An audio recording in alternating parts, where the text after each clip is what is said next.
Salmo 23 é um dos salmos mais conhecidos da Bíblia, escrito por Davi. O Senhor é meu pastor, nada me faltará. Ele me faz repousar em pastos verdejantes, leva-me para junto das águas de descanso, refrigera minha alma, guia-me pelas veredas da justiça por amor do seu nome. Ainda que eu ande pelo vale da sombra da morte, não temerei mal nenhum, porque tu estás comigo. O teu bordão e o teu cajado me consolam. Preparas-me uma mesa na presença dos meus adversários. Unges-me a cabeça com óleo, o meu cálice transborda. Bondade e misericórdia certamente me seguirão todos os dias da minha vida, e habitarei na casa do Senhor para todo sempre. Amém. Davi era pastor de ovelhas e escreve esse salmo de louvor e gratidão a Deus a partir da sua experiência em cuidar de ovelhas. E há diversos sentidos em que cuidar de ovelhas é muito parecido com cuidar de gente. Por isso ele transfere para Deus essa figura, ele trata Deus como sendo um pastor que cuida do seu rebanho. E no caso aqui, ele se coloca como sendo aquela ovelha em particular da qual Deus toma conta. O Senhor é o meu pastor e nada me faltará. Esse salmo, então, por causa dos versículos iniciais, ele ficou conhecido como o Salmo do Bom Pastor. Só que, quando a gente olha direitinho, a gente percebe que a figura do pastor ocupa somente os 3 primeiros versículos. Davi usa mais 3 figuras daquela época para se referir ao cuidado e à proteção de Deus. O pastor é apenas uma dessas figuras, uma dessas maneiras de pensar a respeito de Deus, que ele é um pastor que cuida das ovelhas, mas Davi menciona mais 3 outras ilustrações ou comparações para nos dar o quadro maior do cuidado de Deus e do amor de Deus para conosco. De fato, primeiro o pastor, do verso 1 a 3, o Senhor é meu pastor e nada me faltará. Ele se refere ao fato de que Deus, verso 2, o faz repousar em pastos verdejantes, era isso que o pastor fazia, levava o rebanho e as ovelhas para locais onde havia comida, pastos verdes. Depois, ainda no verso 2, leva-me para junto das águas de descanso, não só comida, mas bebida também, e a figura aqui é de um riacho tranquilo, as águas tranquilas, claras, limpas, onde as ovelhas então poderiam beber e se satisfazer. E no verso 3, a orientação e a direção. Refrigera minha alma e guia-me pelas veredas da justiça por amor do seu nome. São 3 coisas básicas que as ovelhas precisavam. Precisavam de comida, bebida e saber para onde ir. Dizem que ovelha é um bicho muito burro, não é? Se é que pode comparar um animal com outro. Mas que a ovelha ela é meio que desorientada assim. Ela precisa realmente de orientação. Eu não quero dizer nada com essa comparação, tá? Com relação a vocês. Mas a ovelha precisa ser orientada, ela precisa ser guiada. E Davi diz que Deus, como nosso pastor, ele vai providenciar o sustento material e espiritual, como ele também vai nos encaminhar aqui nesse mundo nas veredas da justiça, nos caminhos dele, naquilo que nós devemos fazer, da maneira como nós devemos andar. Por isso, ele começa essa parte dizendo assim, que porque Deus é o nosso pastor, nada nos faltará, nada. Ele menciona só 3 coisas, mas o nada aqui abrange todas as outras necessidades não mencionadas aqui nessas passagens. Alguém já perguntou o que é a coisa, qual é a palavra mais importante no verso 1? E a resposta é a palavra nada. O Senhor é meu pastor, nada me faltará. Ele vai cuidar de nós como um pastor cuida das suas ovelhas. Mas aí a figura muda no verso 4. Deus agora, no verso 4, ele já não é mais descrito como um pastor que cuida amorosamente das ovelhas, mas como um viajante que vai conosco na viagem, que vai no caminho.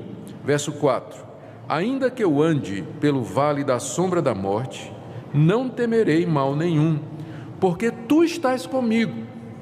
A tua vara, o teu bordão e o teu cajado me consolam. Agora, nós saímos da figura do pasto verdejante das águas tranquilas e entramos agora numa estrada.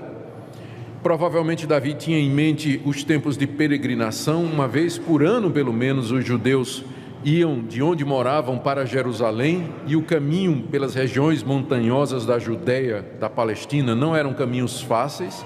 Havia muitos locais que eram propícios para emboscada, em que os malfeitores e salteadores estariam à espreita para pegar qualquer viajante solitário. Às vezes esses locais poderiam ser descritos como o Vale da Sombra da Morte, porque era um vale cercado de montanhas, onde os bandidos estavam lá esperando a pessoa passar para atacar, matar, roubar, pilhar, destruir, saquear, enfim, fazer tudo isso. Davi se refere a Deus como, eu vou usar a expressão com respeito, como o guarda-costas dele, não é? Ele está dizendo: ainda que eu passe naquele lugar de perigo, ainda que eu vá nesse local onde a possibilidade de eu ser morto é grande, eu não vou ter medo, porque tu estás comigo.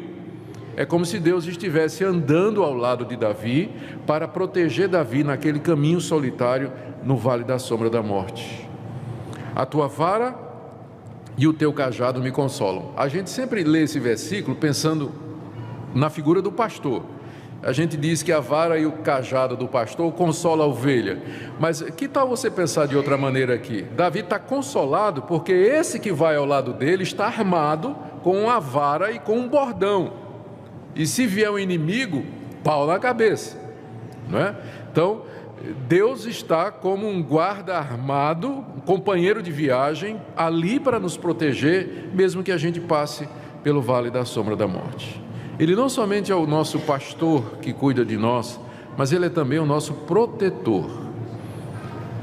E a gente sabe que essa vida aqui nesse mundo, ela toda pode ser descrita como o vale da sombra da morte, porque nós estamos sujeitos a todos os efeitos negativos do pecado.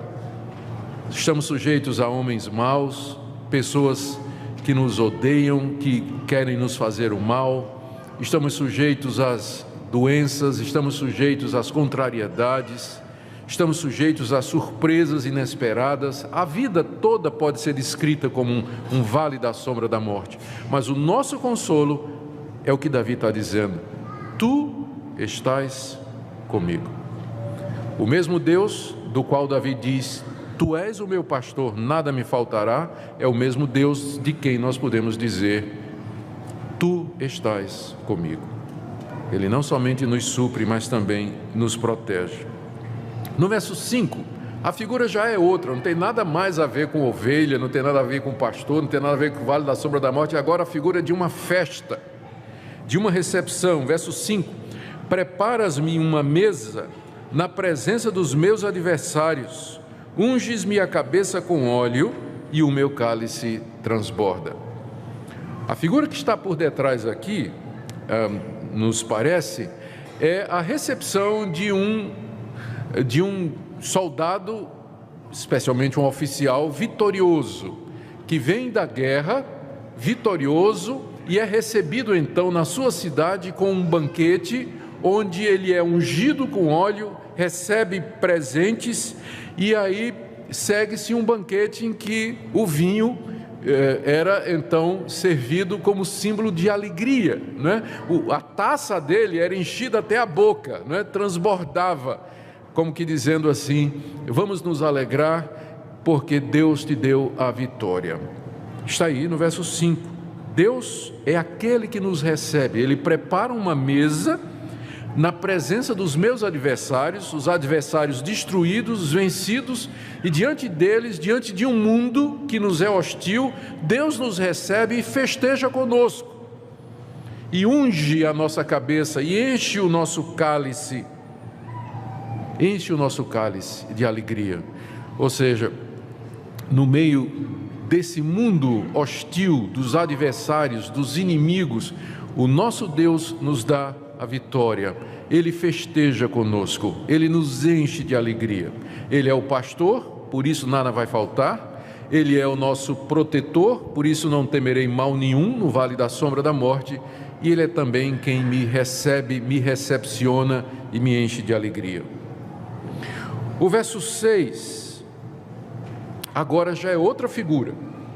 Agora nós temos a figura do templo de Jerusalém.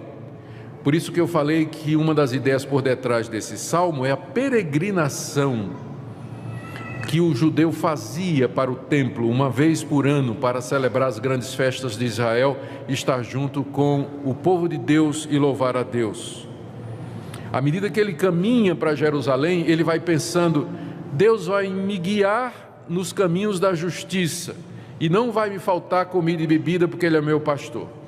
E quando eu passar pelo vale da sombra da morte, eu também não vou temer mal algum porque Ele está comigo. E na verdade eu chegarei vitorioso e Ele tem um banquete preparado para mim quando eu chegar lá. Por isso eu quero viver na casa do Senhor para todo sempre. Verso 6, bondade e misericórdia certamente me seguirão, não só nesse caminho, mas todos os dias da minha vida, e habitarei na casa do Senhor para todo sempre. Aqui a figura do peregrino chegando no templo, depois de ter passado por todas aquelas vicissitudes, e lá ele olha para trás e diz que a bondade e a misericórdia de Deus o seguiram e acompanharam até que ele pudesse chegar seguro ali. E qual é o desejo dele?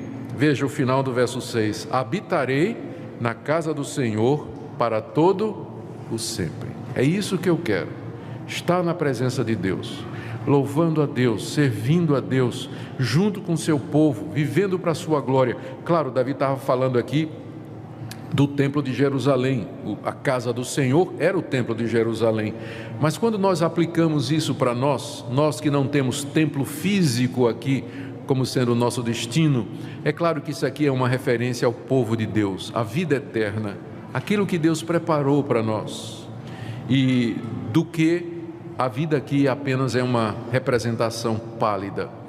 A conclusão que nós chegamos é a seguinte: nós estamos nesse mundo marchando para aquilo que Deus preparou para nós e que Jesus disse que é o local que Ele iria dispor. Ele já foi na frente preparar esse local. Nós nos referimos como sendo a vida eterna, o mundo vindouro, o céu, o paraíso, a glória eterna, novos céus e nova terra. E aqui nesse mundo nós marchamos para esse fim, somos peregrinos aqui. Não nos esqueçamos disso. Muitas vezes a nossa tendência é pensar que isso que nós vemos e sentimos é tudo que existe. Não é, não. Essas coisas são passageiras. Aqui é o vale da sombra da morte, aqui é o caminho da justiça.